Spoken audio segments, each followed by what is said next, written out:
Play clock at 5. Pass is intercepted at the goal line by Malcolm Butler. Yes, he did. He gives it to Henry. Quick snap. Breeze. Pass is incomplete. No flag. 4th and goal. And they're going to snap it, and it's Trey Burton who throws caught. Foles, touchdown.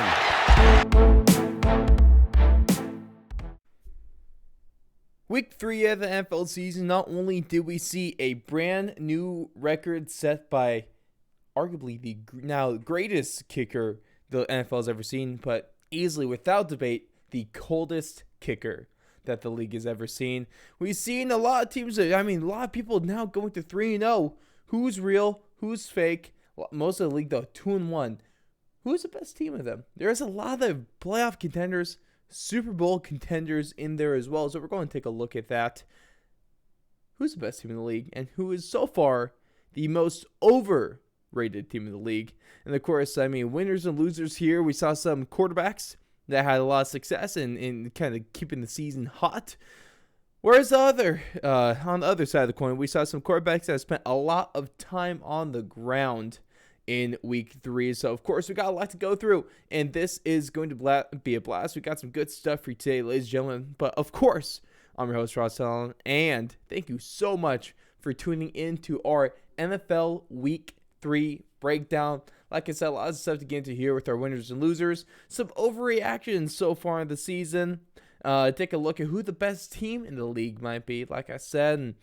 And we're going to delve into our Week 4 predictions. Some power rankings coming at you. A couple teams drop off and a couple teams jump on for the first time this year. And then, of course, the name of the week. I have never seen this before, and the odds of us seeing it again are very, very low, but it's certainly a nay-nay.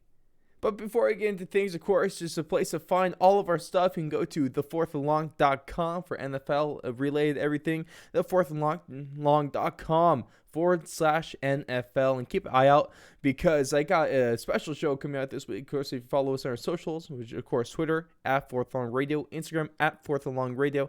Of course, those will be found on the website. You saw my adventures and went to the Denver Broncos game against the Jets this weekend, and I'm going to come out with a separate show just talking about my experience in the game with that. I figured might as well have a good time, and you want to go ahead and listen to see what I got to say. That'll be coming out later this week. Of course, we had the interview drop on Monday with the commissioner of a brand new football league that's taking the West Coast by storm. That is the WCAF. 6 teams starting next year with a whole new take on fan interaction. You want to check that one out? That's with Todd Watson, commissioner of the WCAF. But I like how we start all of our NFL stuff here. We're going to start things off on the good note. Talk about the biggest winners of the weekend. Of course, the biggest winner has to be Justin Tucker, because this guy is just a ridiculous kicker. He sets a new NFL record with a 66-yarder that bounces off the crossbar and in as time expires. And just real quick, fantastic stuff there. Elation. Pure joy from the Ravens fans. But I feel so bad for Detroit.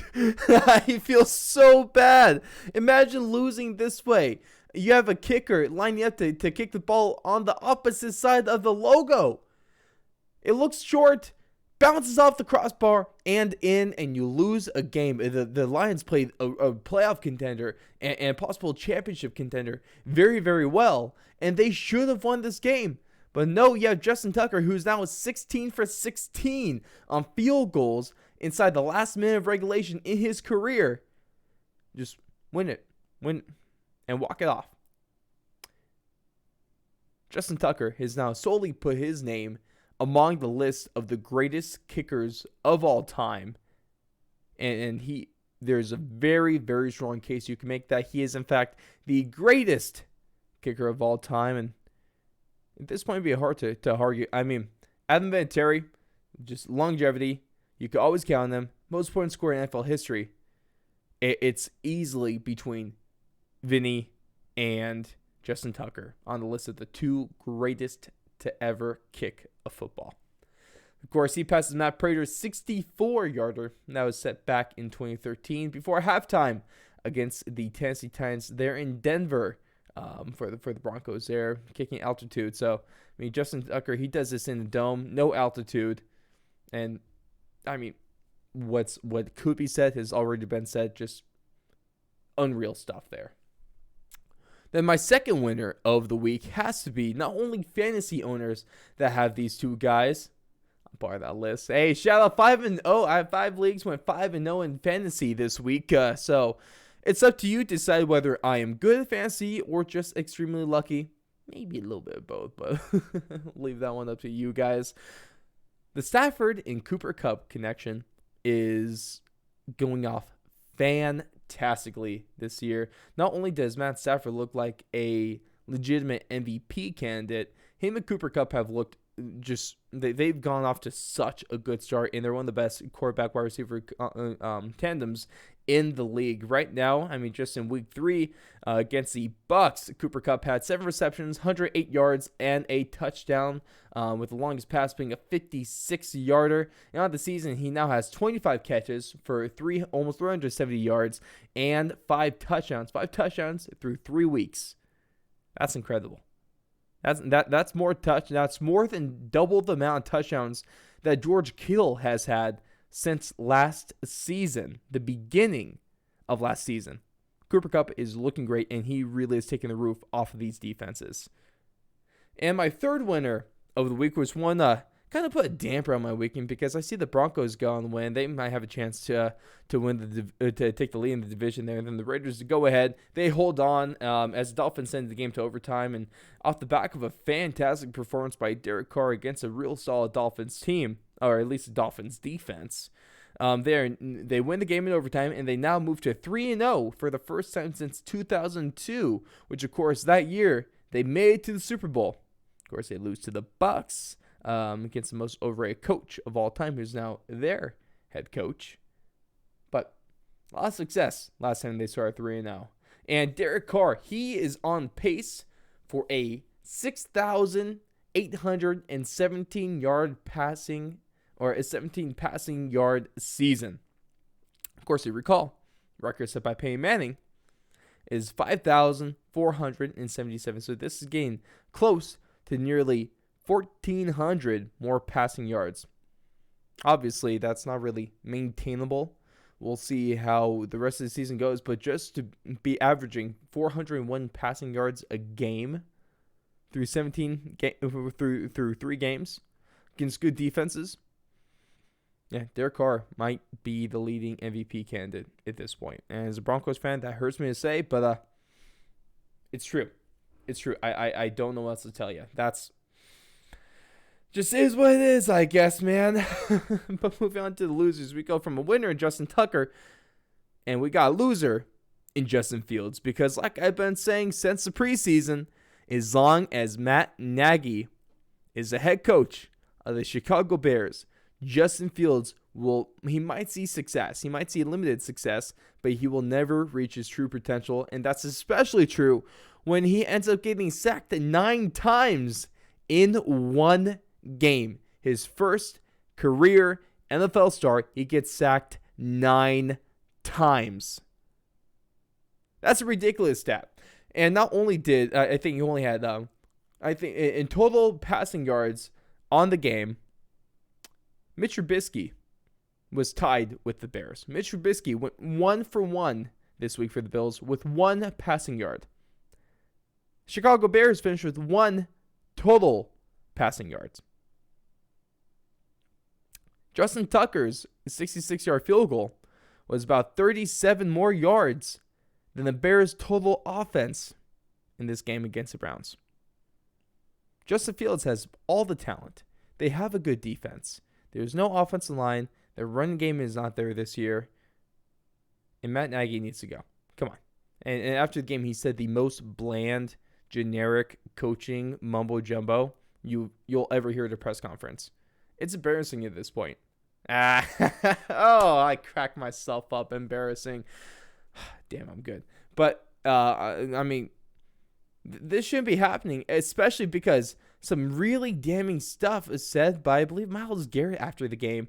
They were talking about how the Bears essentially made it easy for the Browns to play defense because the Browns were expecting them to roll out Justin Fields, get him outside the pocket, maybe sell him some runs, but get him moving, get the puck and moving so he's not just this stacking target in the middle of the field. You have Justin Fields, he's arguably he's one of the most athletic quarterbacks in the league. You saw what he did in the preseason. You saw what he did for his first career touchdown in the NFL in his first game against in the preseason. He ran. He's a really good runner. He's really athletic. Play to his strengths. Don't limit what he can do. Limiting what he can do in the game is only going to limit what the offense can do, and it's only going to limit Justin Fields' progression as a quarterback. Justin Fields needs to get outside that pocket. He needs to move the defenders. He needs to move that pass rush. Moving the defenders will open up more windows for him. And as a rookie quarterback, the bigger the window, the easier it's going to be. And if he has the threat to run, a guy that can pick up 5, 6, 7 yards of play, if they give him space outside the pocket like that, the linebackers are going to have to play him. That's going to create more space in the middle of the field. It's only going to make things easier. Matt Nagy. It's not that hard. It's pretty simple. And you're a damn NFL head coach. And you can't make this happen. I don't know what to say, man. Hurry up. Fire Matt Nagy. Hire Chiefs offensive coordinator Eric Bieniemy. That's simple. It really is right there. Then another bad quarterback thing we got going on is Ben Roethlisberger, who there's talks of him actually being benched. If not this week, maybe the week after, just depending on how he plays. Of course, he had a decent game against the Bengals, I guess, in terms of passing yards with 318, but that doesn't really do much when you throw for a touchdown and 2 interceptions. They lose the game. The Steelers played really well in week 1 against the Bills, and they've looked abysmal since then. I don't know what happened in week 1. The Bills have looked fantastic, and the Steelers have looked awful since that game. Week 1 for them didn't make any sense. Of course, he now has 800 yards in the season with 3 touchdowns and 3 interceptions, and he hasn't looked great. Dwayne Haskins and Mason Rudolph are real close to gain some legitimate playing time this year. And it doesn't help that Ben Roethlisberger screwed over the Steelers royally by having to make them hold on to him. He chose to come back, and for no reason. For no reason. He won maybe one game or one season to look good, finish off his career on a high note after getting blown out by a division rival in the first round of the playoffs where he looked awful. I guess he's doing it for pride, but it's hurting the team. It might be hurting his legacy as well. Ben Roethlisberger should have retired last year. And it was obvious. We all said it, or at least I was saying it. I know a lot of people were saying it as well when the season ended. Retire. The Steelers should have signed him, cut him, do something. But this whole situation is blowing up in their face in the name of loyalty or the name of pride. Pride and loyalty can't win football games, but in this case, it's not. And my third loser of the week is going to be, sorry guys, it's New York Giants. Because they became so in the last 15 years, of course, I mean, they just, in week 2, they lost off a field goal as time expired to the Washington football team. Of course, they were the nay of the week last week because, I mean, they weren't really offsides on that one. They should have won that game. Now, against the Falcons, once again, they lose a game off a field goal as time expires. And there's only 2 teams in the last 15 years that have happened to them in back-to-back weeks. That is the 2021 Giants and the 2017 Giants. I'm sorry, guys. This was not fun. Feel bad for the fans. Feel bad for Daniel Jones. Tough situation you guys got there. But those are our biggest winners and losers. And like I said, before we get into our overreactions here, just want to make sure for all your NFL related 4th and long content, go on over to 4th and long or the4thandlong.com/NFL. Let's take a look at these few statements. Are they overreactions? Are they not? Is there some truth in them? Let's go ahead and take a look at this because the first one is going to be that the Chiefs are the most overrated team this year. Of course, right now they sit last place in the AFC West at 1-2 with losses in back-to-back weeks to the Ravens and the Chargers, which of course are Patrick Mahomes' first and second career losses in the month of September. And it's a tough division that the Chiefs are playing in right now as well, because the Broncos and the Raiders top the division, both are 3-0. Chargers is sitting in 2-1. So that this division right now, let me do some quick math, of course, is sitting at 9-3. That's a real good division. In fact, it's one of the best divisions in all of football right now.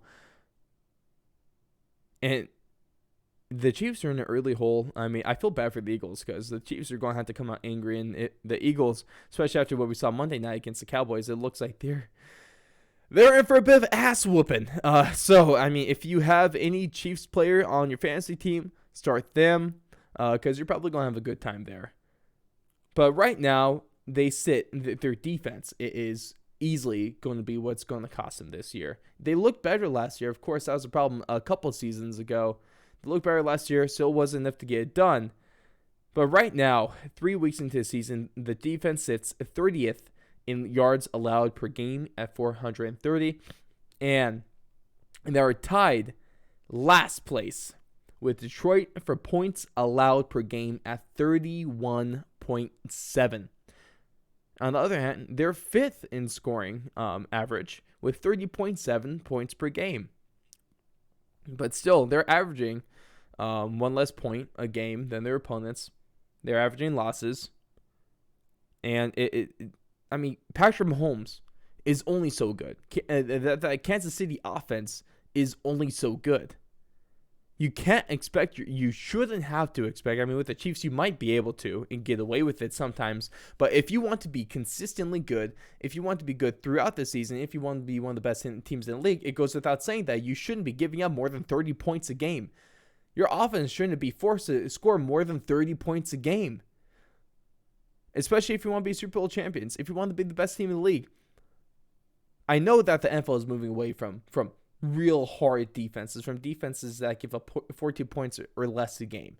It's all about the offense. You need to score.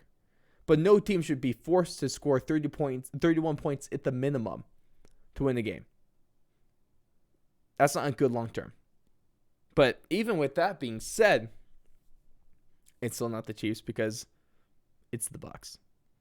It's the Bucs. Kind of like what I explained last year. If you missed that, or last week, if you missed that, go on over to, of course, thefourthlong.com/NFL and listen to that. Also, I have a video of that segment alone on YouTube, so you can go and check that out. But the Bucs are the most overrated team in the league. And I'll leave that to you. All my points from last week still stand, even especially after their loss to the Rams, which they gave up a lot of points and passing yards.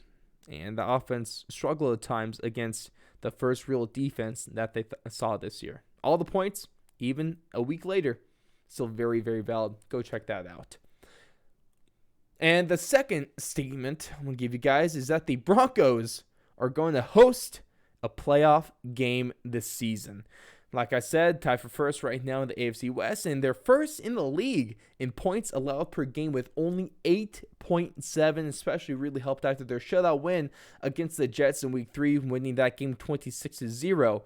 And they're the only team in back-to-back weeks now against the Jags, now against the Jets. They haven't allowed a single red zone play.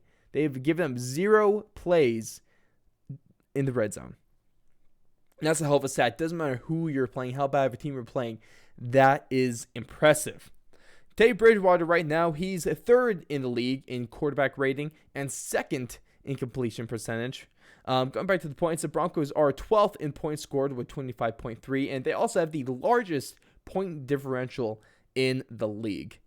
And the Monster, he's back, and he's back almost better than ever right now because he's leading the league in tackles for loss at 6. Got about 5 players tied at 5. The Broncos are third in passing yards allowed per game, so that secondary unit is looking fantastic. They have 4 interceptions on the year right now as well. We thought they were going to be a top 3 at least defensive secondary unit, and they're kind of proving that right now. They're also second in total yards per game and 5 turnovers in total.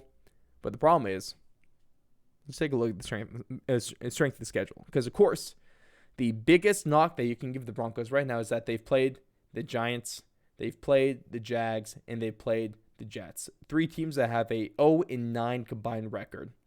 And through the rest of the season, through the last 14 games, they have the 3rd hardest schedule remaining. That's tough stuff. So obviously they have a huge prove-it game against the Ravens at home in Week 4. So it's really good for them that the game's at home. Huge home field advantage. That Broncos crowd is loud, man. It was great to be back there. I'm definitely not saying that the Broncos are hosting a playoff game this year. As of right now, with this start, they have a really solid chance of at least making the playoffs. Will they win the division? No, it's probably going. I mean, realistically, the Chiefs are going to win that division still, even the 1-2. Realistically, they're not going to keep losing games, and they have a decent enough schedule where it's not too hard. And they should be able to get their wins back. We'll see what the Raiders continue to do. Will they level off? Will they keep going? And I think that league, that whole division, it's just too early to call. It's too early to call, and the Broncos are not going to host a playoff game this year. But if they do, ooh, yep, I might have to consider dropping a pretty penny on that game. That's for sure.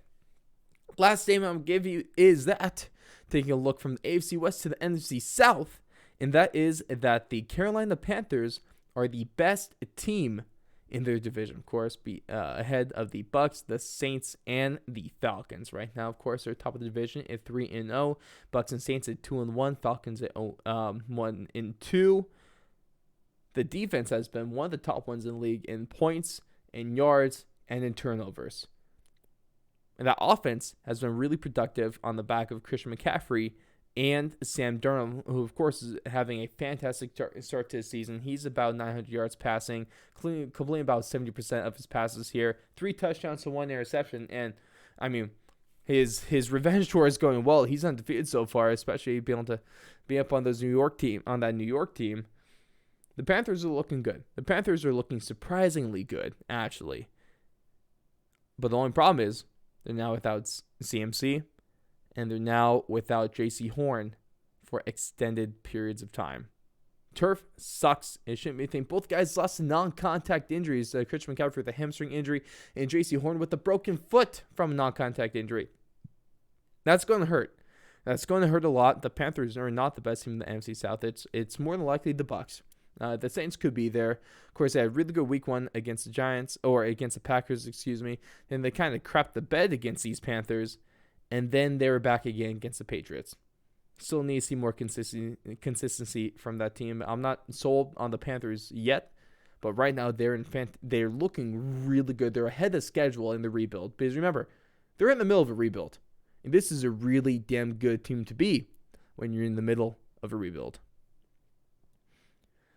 Now, let's keep things rolling, and let's get into a couple questions I want to talk about here before we get to our predictions and power rankings. Of course, the Nene of the week. And the first thing I want to talk about here is who's the best team in the NFL, and why is it the LA Rams? Because not only do they have Rams have one of the best defenses in the league, they're doing what they're doing. They're doing what they're expected to do with that pass rush and with that shutdown secondary unit there. They just beat the defending Super Bowl champs. They just handled the Bucs, albeit in LA. But that does, I mean, for the game that they played, they still looked fantastic. And they, of course, they won that one by 10. And like I mentioned earlier in the show, Matthew Stafford and Cooper Kupp are looking amazing. That run game isn't looking half bad here. Now Marlon Mack is requesting a trade from the Colts, which makes sense for either side. The LA Rams should make a move for Marlon Mack. That would make the offense so much more dynamic.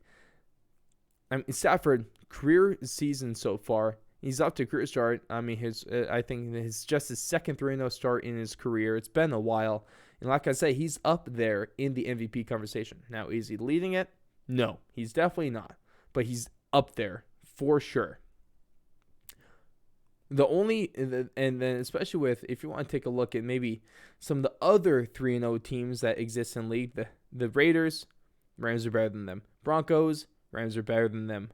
That if you want to take a look, those are the NFC ones. If you want to take a look at the Cardinals, ooh, now that gets interesting. It gets interesting. That's certainly going to be a fantastic game when they match up this week in LA. That's a damn good game. That's going to probably blow. I'm just going to say it right now, that's my pick for game of the week right there. And that's going to be some damn good stuff. One of the best defenses and best offenses against one of the best defenses and best offenses. So a huge proof game for either team.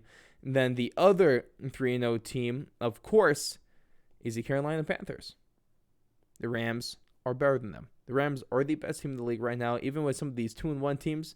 Obviously, they're better than the Bucs because they just beat them. They're probably better than the Niners. I picked them over every 2-1 team in the league. I picked them over every 3-1. The only places where it gets spotty is against the Bills and against the Arizona Cardinals. But as of right now, the Rams are the most complete team in the league. They've been the most consistent, so they have to be the best. And the next thing is, and like I was saying at the beginning, the best 2-1 team in the league. Who is that? Because there's a lot of 1-2 teams. I mean, it's obvious who the best 1-2 team is. It's the Kansas City Chiefs. It's obvious who the best 3-0 team is. That is the LA Rams. It's obvious who the best 0-3 team is. That's the Indianapolis Colts. But what's not obvious is who the best 2-1 team is. Of course, those teams are the Bills, Chargers, Bengals, Ravens, Browns, Titans, Cowboys, 49ers, Packers, Bucks, and Saints.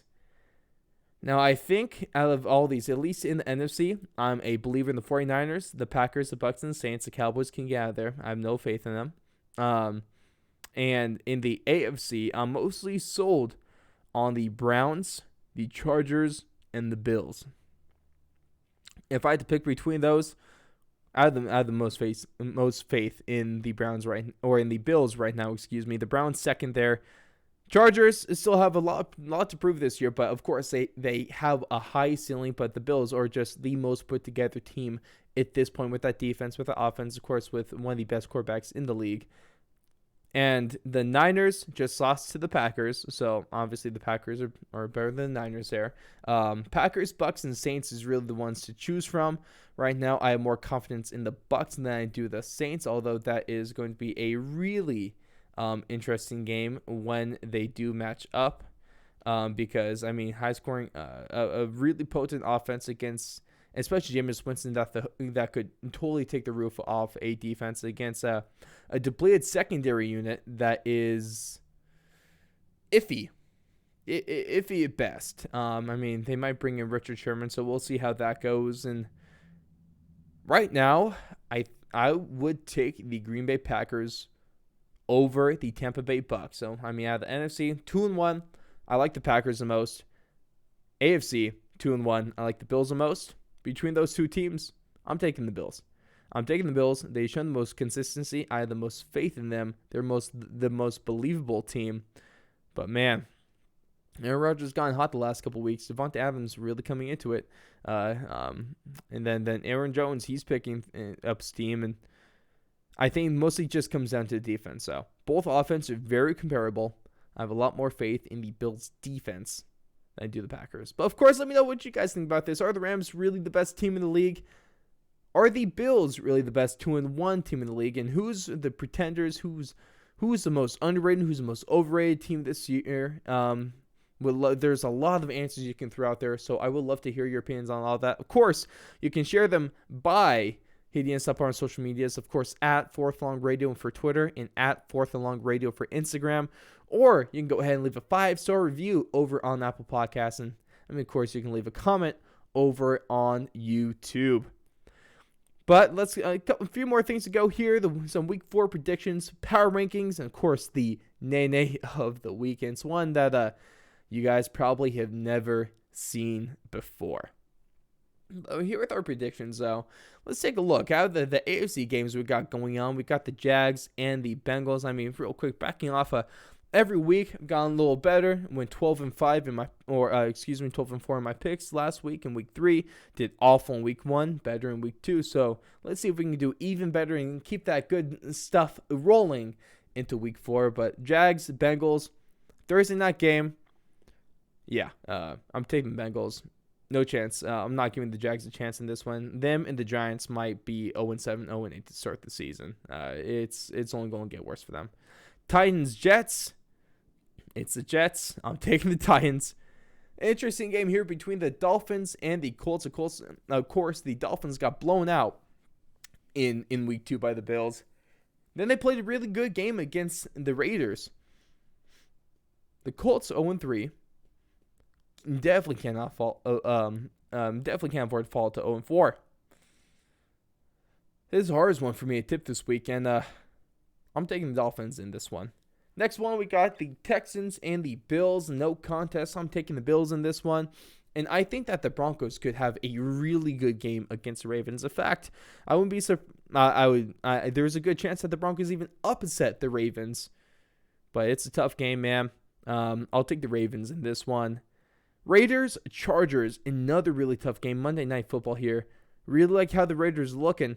Have to go to L.A. I'll take the Chargers in a really, really close, well-played game here. Next game, with our AFC and NFC matchups here. One of the things I mentioned earlier is that the Eagles should be afraid because you have a 1-2 Chiefs team coming in to Philadelphia. They're coming angry. They have a lot to prove.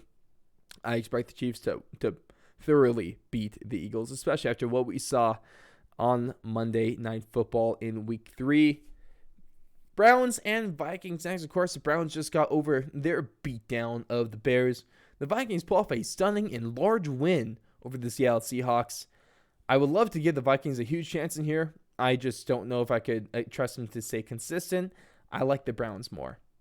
Steelers and Packers up next. And there's no way I pick the Steelers in this one. I probably won't pick the Steelers for the rest of the season, depending on certain matchups here. Tom Brady returns to New England. If you boo Tom Brady as a Patriots fan, you're a dumbass, so you don't know what you're doing. He got you so many rings, so shut up. I know there's going to be the ones that do, and those are fools, but I'll take the Bucs in Brady's first game back here. Then with our NFC matchups, Giants, Saints, not looking good for the Giants. I'm always going to go with the Saints in this one. Panthers, Cowboys. Now, with a depleted team, if the Panthers are fully healthy, I'd be very confident picking the Panthers in this one, but they're not. And the Cowboys played a good game on Monday. I'm still taking the Panthers, but this is more of a toss-up game now than it was maybe a week ago or heading into week 3. Next up, we got the Lions and the Bears. I am not taking the Bears. I'm going to take the Lions in this one. They push the Ravens to the brink, and they should be able to handle the Chicago Bears here. Washington football team and the Atlanta Falcons. And man, one of the worst defenses in the league right now. I think 31st overall. When they were second or first last year. Big proof of game. And it's what they should be able to take advantage of a weak and struggling offense in this one and kind of get back on track. Next up, we have the Seattle Seahawks going to San Francisco. I like the Niners in this one. It always feels like, historically, I should probably be picking the Seahawks in this one because it always seems like the Seahawks win in San Francisco and that the Niners win in Seattle, or at least that's what it looked like recently. I like the Niners are just a more well-rounded team than the Seahawks at this point. I'm more comfortable picking them. This is another really good divisional matchup. And here we go. My pick for game of the week is going to be the Arizona Cardinals and the Los Angeles Rams. And now this one's another one that's tough for me to pick. They have a really potent offense against a solid offense, solid defense against a really potent defense, or then solid defense against just general, they're well balanced. It's a very even matchup. I'll take the veterans more of a veteran team and Sean McVay and more of a veteran coach here over the Cardinals. But man, I am really, really excited for this game. Cardinals versus Rams is going to be, it has the potential to be one of the best games of the season. And it's just going to be a week 4. I mean, I wish this one was Sunday night. I guess it makes sense that Bucs and Patriots. Tom Brady's return game. I wish it was maybe at least Monday night. But, man, this is a must-watch game right here. But those are my predictions for the week. Let's see if I have a better, continue to get better. This is a tough one to pick, but it's going to be an interesting one. And I'm like I said, from this, I'm really excited for week 4. But, of course, let's finish things off with the power rankings and the Nene of the week. And with the power rankings, it's a bit of a tough one here. But week 4 power rankings, like I said earlier, a couple teams dropping off, a couple teams coming back in to the top 5, either coming back in or making their first appearance of the season. And there is definitely one team that has slid and one team that has slid even harder. But starting us off at number 5, we have the Las Vegas Raiders. They're 3-0. They're looking like a really solid team. Surprising a lot of people, Derek Carr, MVP candidate, and they just got a big win over overtime, showed some grit there. And they're a division leader. You got to put respect on a team that's undefeated, that's gone against 3 good teams, and that's been able to pass each test so far. The Raiders there are at number 5. Number 4, staying in the same place as they were last week, not necessarily because they played poorly. Well, there is kind of a bit worrying seeing the Cardinals play the Jags as close as they were early on. I was a bit nervous seeing that score. I was like, oh, really? Are they actually going to lose? Am I actually going to get that game wrong? But no, the Cardinals pulled off. They win, and they go on to win by a good margin there as they take this game 31-19. Bit of a worrying game, I guess, early on, but the Cardinals do it. I'm not going to knock them for that performance. But also, given the 3 teams above them, I am not going to raise them from number 4. Now we're at number 3. We're going to roll to the team that was last week's number 1. They lose in week 3, so they get bumped down. The Tampa Bay Buccaneers are now down to number 3, and it's not necessarily because they play poorly, but the 2 teams below them won, and they lost. And I still am not so I still think that the Bucs are one of, if not the most overrated team in the league, but they haven't proved that yet. It's still technically just a hunch on my part that we'll have to see later in the season. But right now, Bucs number 3. Number 2 is going to be a team where if we just forget about how they played in week 1, this is easily one of the best teams in the league. And so, rightfully so, they're the best team in the AFC at this point. They're the most well put together team in the AFC at this point. They have the best quarterback still, at least in terms of potential. Maybe he hasn't produced just yet, but maybe not the highest producing quarterback in the conference just yet. But he is still the best one there in terms of the teams that are leading their divisions. And one of the better defenses, and it's been a really good team, especially because that running game is finally coming along. That was one of their biggest weaknesses last year, and essentially why they weren't able to go further last year is because they didn't have a run game. Josh Allen was leading them. It felt like half the season at least. But the Bills are the second best team in the league right now. They're number 2 on the power rankings, and now in number 1, who else but the team that's the best team in the league, the team that just knocked off the defending Super Bowl champions, and the team with one of the best defenses and arguably the best quarterback, wide receiver tandem in Matt Stafford and Cooper Kupp in the league. It's the Los Angeles Rams. They are 1. They were number 2 last week. They move up to number 1, and it's very well deserving, and they're easily looking like the best team in the league, and that's to be proven right. This last week, I pushed back on the whole statement that saw a lot of people talking about how good the Bucs are, how they're head and shoulders above the competition, pointing out some really good flaws there, or some really major flaws, and look how that turned out. Of course, so 5-1, we had the Raiders, Cardinals, Bucs, Bills, Rams, and dropping off from last week is the Kansas City Chiefs and the San Francisco 49ers. But let me know what your power rankings look like. Would love to see all of that. Of course, this will be on our socials, dropping Wednesday the same day as this show. So go ahead and check that out and let me know your thoughts on that. But before we cap things off, of course, got to end things with the Nene of the week. And this one, like I said, one of the weirdest ones you'll ever see. I don't know if you'll ever see this again. This is the first time I've ever seen this. And I couldn't believe that happened.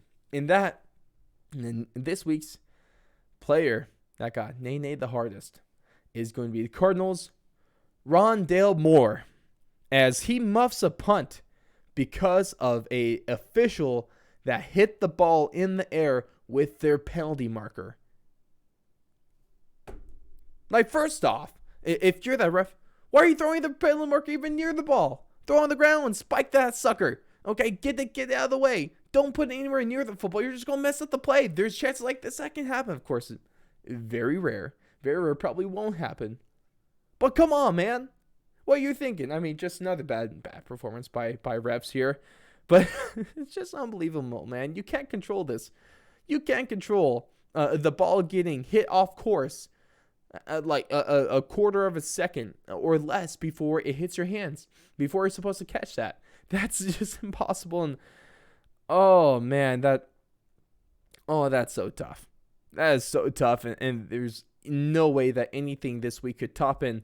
This is going to be in the contender of the Nene of the year when it's all said and done. So obviously really looking forward to that. That's going to be a good time and just some really interesting stuff. But that way, dude, ref, get the flag away from the ball. Come on. That's like it's like one of the offensive linemen or something like that was hit in the eye from a penalty marker. But what's the point of hucking that thing? Okay, you're not a quarterback. Throw it on the ground. Get out of the way. I don't know what's going on here. But, ladies and gentlemen, that's going to do it for our Week 3 breakdown here. Oh, man, just 3 weeks into the season, it's feeling great. It already feels like it's flying by, but it's just really great stuff here, and some really interesting storylines are going to have to play out through the entirety of the NFL season. But of course, like I said earlier, give me your thoughts on everything. Of course, you can hit us up on Twitter at 4th and Long Radio, Instagram at 4th and Long Radio. You can find all of our stuff, of course, at thefourthandlong.com. And for all of our 4th and Long NFL related content, that's thefourthandlong.com/NFL. Of course, you can hit us up in the YouTube comments as well as by leaving a 5-star review over on Apple Podcasts. And just a couple of things to watch out for. Of course, I'll be releasing my fans view of going to my first Broncos game in 9 years. Fantastic stuff. Is a blowout the Jets. Everything from the Rockies game the night before. What a stadium Coors Field is. What a stadium Mile High is.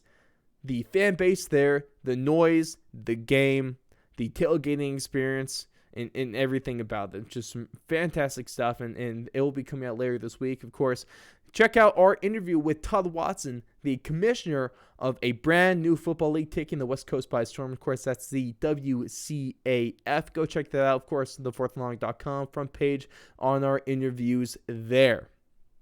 But, ladies and gentlemen, thank you so much for joining in this week. Thank you for listening. And before we wrap up, of course, got to give a huge shout out to our Patreon supporters. Of course, you can go support us for just starting at $1 a month over on patreon.com/4th and Long Radio. Of course, our biggest and best donor is Ray Rodriguez. For all your card collecting needs, go on over to Instagram and look up at the Big Bat Box. And of course, shout out to Ryan Watson and Neil Wiley. But ladies and gentlemen, like I said, thank you so much for tuning in. Can't wait to see all of you lovely people next week and enjoy what has a really good slate of games. Brady returning and Cardinals versus Rams. That's going to be a damn good one. See you next week.